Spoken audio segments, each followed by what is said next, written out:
नमस्कार, मी संगीता पाटील। तर बघा, आज मक्का लावायचं काम चालू आहे आपलं मस्त। आणि खूप छान वातावरण आहे, सुंदर वातावरण आहे, सावली बघू शकता तुम्ही। आणि काल छान पाऊस झाला मस्त। तर चला म्हटलं आज मक्का लागवड करूया। तर बघा, आता अशा पद्धतीने मक्का लागवड करतोय।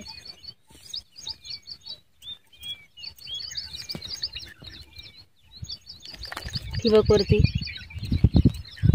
लागवड करतोय आम्ही मक्का।